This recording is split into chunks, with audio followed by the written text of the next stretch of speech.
wararka ka imanaya dhinaca Gaza iyo dhinaca daanta galbeed ayaa culays xoog leh ka jiraan weeraraduna aanay kala go'ol lahayn taasoo si aad looga dayrinayo haddii ay tahay qoliyaha xuquuqda bini'aadamka iyo qoliyaha jumciyadda qurumaha ka dhaxaysa iyadoo si aad loo cambaareynayo falalka waxashnimada ee ciidamada Israa'iil ay kula kacayaan dadka daanta galbeed ayaa xoog iyo culays uu ka jira taasoo dhib xoog leh la geystay waqtiyadii ugu dambeeyay dad badan lagu laayay iyadoo waliba imanka saacadihii ugu dambeeyay ay soo korortay arrinta dadka in guryaha lagu xanibay oo aanay bixi kareynin kadib markii cabsi xoog leh ay soo wajahday ciidamada Israa'iil iyo kuwa kale hore loo dejiyay sida qaladka ah ayaa iyagu dhibaateynaya dadka haddii ay tahay bucsharadooda iyo gawaaridooda iyo waliba meelaha lagu cibaadeysto sida masaajidada oo kale arrinka ugu weynaa waxa uu ahaa 2 maalmood ka hor markii 2 nin oo dhalinyaro ah oo reer Falastiin oo isdhiibay oo aan hubaysnayn ciidamadu si toos ah iyagoo aad ugu dhow ay garaaceen isla markaasina ay xabadeeyeen taasina ay keentay baraha bulshada dunida si aad in looga dheehday taasina ay keentay in cambaareen xoog la jeediyay waana tusaale yar marka loo fiiriyo maalin iyo habeen dhibka lagu hayo dadkaasi guud ahaanba dhulkoodii ayaa lagu haystaa oo lagu burburinayaa isla markaasina dhinaca Gaza culays xoog leh ayaa ka jira oo iyadoo la yiri xabad joojin ayaa jirta tan iyo Oktoobar iminka inay u muuqato si caadi ah in loo soo rogaal celiyo weerarada iminka saacadihii ugu dambeeyay ubad ilaa 3 ayaa waxa lagu dilay dhinaca koonfureed ee magaalada Gaza dadka aad ayaa loo dhibaateynaya iyadoo guryahoodii aanay ku laaban karin roobab xoog leh iyo dabaylo ay jiraan iyo qabow dhibku aad buu u siyaadiyaa marba marka ka dambaysa dhinaca reer Israa'iil ay ku hayaan dadka reer Gaza iyo dadka reer Falastiin iyadoo cid aabayeela aanay jirinin cid shuqlana ma jirto marka la fiiriyo qaabkii iyo hirgelintii arrinkii loo ballamay oo ah in xabadda la joojiyo maxaabiista la iswadaarsado loona gudbo qodobada kale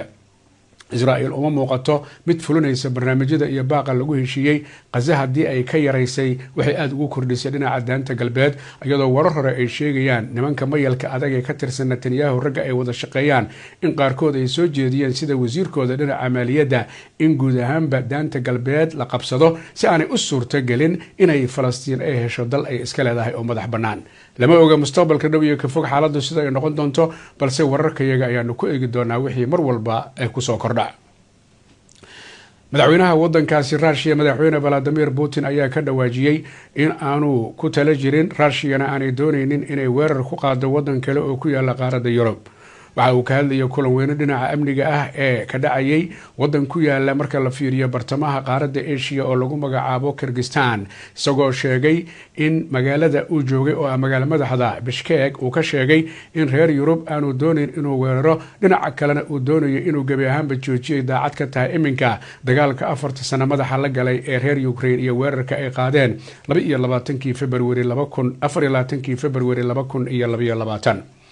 madaxweyne Vladimir Putin waxa uu sheegay in laga maarmaan tahay in la fuliyo qodobada ay soo jeedisay dowladda Mareykanka oo ah kuwa la doonayo in lagu soo afjaro marka la fiiriyo guud ahaanba dagaalka Ukraine laakiin sababta uu u yeelayo ayaa wararku waxay sheegayaan Putin inay tahay in isaga ay faa'iido ugu jirto waxyaabaha Ameerikaanka uu soo bandhigay oo ay kamid tahay dhul badan oo ay Ukraine iska leedahay inaan bal laga hadlinba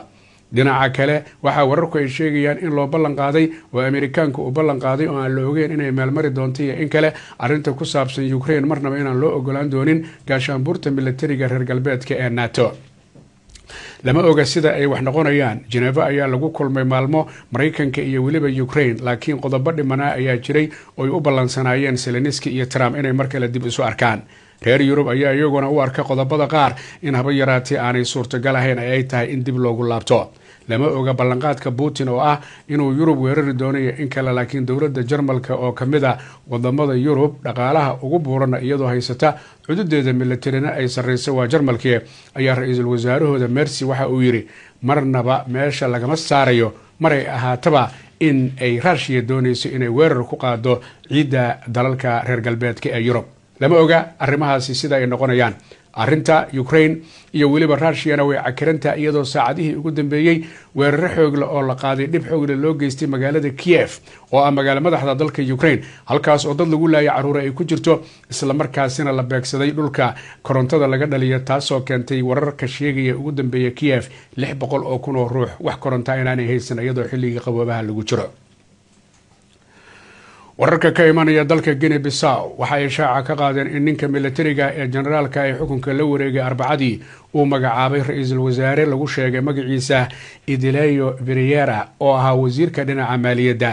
arrintani waxa ay ka dambeysay doorashooyinkii markii lagu murmuray axadii ka dhacay dalka Guinea Bissau oo madaxweyne Umaru Sissoco Embalo iyo ninka kale mucaaradka ugu tunka weynaa ee Fernando Diaz labaduba ay sheegteen inay guuleysteen 50% ay ka sara mareen. arrintaasi waxay dhalisay dhiilo colaadeed iyo xabada inay ka dhacaan magaalada Bissau iyo magaalooyin kale, taasina ay keentay militariga ninka lagu magacaabo Horta Inta oo janan ah oo madaxtooyada ka tirsanaa ciidamadoodu inuu sheegtay isagu inuu hogaaminayo dalka si ku meel gaar ah si balaayada iyo fadqalalaha dalka looga dhameeyo. arrinkaasi waxa uu noqday in madaxweynuhu uu la hadlo warbaahinta oo uu sheegay in xukunkii lagala wareegay warar dambana ay sheegayaan wadanka ay wadaagta yihiin ee Senegal inay diyaarad soo kireeyeen, taasoo keentay Umaru Sissoco Embalo waa madaxweynihii dalka Guinea Bissau in loo duuliyay wadankaasi Senegal oo iminka uu ku sugan yahay. xaaladda dalka Guinea Bissau lama oga. ninka kale mucaaradka ugu sarreeya ee lagu magacaabo Fernando Diaz isagu baxsad weeyaan oo lama oga halka uu joogo, laakiin warbaahinta ayuu ka hadlay oo uu sheegay in militarigu ay khalad tahay inay dalka boobaan xukunkiisa, isaguna uu yahay Fernando Diaz ninka guuleystay oo ay tahay dalka Guinea Bissau inuu hogaamiyo. iskabada wuxuu hogaamiyay isagii ayaa baxsada oo lama oga xaaladuhu sida ay noqonayaan. qolyo kale oo mucaarada iyo kuwa dowladda ka tirsanaa ayaa iyagana xabsiga la dhigay. ninkan iminka jananka ee wadanka qabsaday Horta lagu magacaaba waxa uu yiri waxaynu si xoog leh uga hortageynaa dhibaatada aafaysay ee la degtay ee ragaadisay dalka Guinea Bissau oo ku yaala galbeedka qaaradda Afrika, oo uu si gaar ah u tilmaamay mukhadaraadka kala duwan ee laga soo daabulo Latin America in marka hore la keeno dhinaca Guinea Bissau kadibna lagu kala qaybiyo oo qaybna loo diro Yurub qaybna meelo kale, taasoo uu sheegay dalkaasi dhibka xoog leh cidda ku haysa inay tahay qolyahaasi sida khaladka sharci darrada mukhadaraadka uga shaqaysata oo weliba gacan saar lahaa sida hadalka loo dhigay qaar ka tirsan saraakiisha militariga sare ee dalka Guinea Bissau iyo qolyo kale aan militari ahayn laakiin iyagu xukunka wax ka qabtay. wixii warara ee Guinea Bissau ku saabsan wararka iyaga dambe biidnillaahi kariim halkaad warkaas sida tooska ugala socotaan waa telefishinka Universal Studio ku yaala magaalada London. wararka ka imanaya Washington DC waxay shaaca ka qaadeen in labadii qofood ee la weeraray ee ilaalada qaranka ee wadankaasi Mareykanka ee Washington DC meelaan ka fogeyn aqalka cad ee maalintii Arbacadii gabadha 20 jirka ahayd ee Sarah Beckstrom in ay u geeriyootay dhaawacyadii soo gaaray, iyadoo weliba isaguna uu ildaran yahay 24 jirka kale ee lagu magacaabo Andrew Wolf oo ahaa shakhsiga labaad ee ninkaasi Afghanistan-ka ah uu dhaawacay. waxaa hadlay madaxweynaha dalka Mareykanka Donald J. Trump oo cambaareeyay falka, isla markaasina ku tilmaamay reer Afghanistan dhammaantoodba in laga joojiyo dalkugalada dalka ay ku imanayaan kuwa laftooda jooga dalka Mareykankana laga saaro. hadalkaasi wuxuu u muuqday hadal cara leh oo ay u muuqato inuu ka xun yahay dhibka la geystay iyo ninka isagu deganaa dhinaca Washington ee soo qaatay qoriga ee meel dhow ka toogtay wiilka iyo gabadha, qofka saddexaad uu toogan lahaana isaga laftiisa uu dhaawacay. Raxmaanullah Lakanhal ayaa ninka lagu magacaabaa waa 29 jir markii Ameerikaanku uu joogay dalka Afghanistan iyo Kabul uu ahaa nin isagoo u jaajuusa Ameerikaanka, laakiin markii bishii Agoosto 2021 ay Ameerikaanka ciidamadoodu ay ka soo baxeen sida degdega ah ayaa isaga iyo qolyo kaleba la soo qaaday iyadoo loo tirinayo inay dhib mudan kareen, laakiin halkii isaga laga badbaadinayo Taalibaanku inay dhibaateeyaan ayaa isagu magaalo madaxdii Washington DC meel aan ka fogeyn aqalka cad uu ku laayay qolyo iyagu Ameerikaana.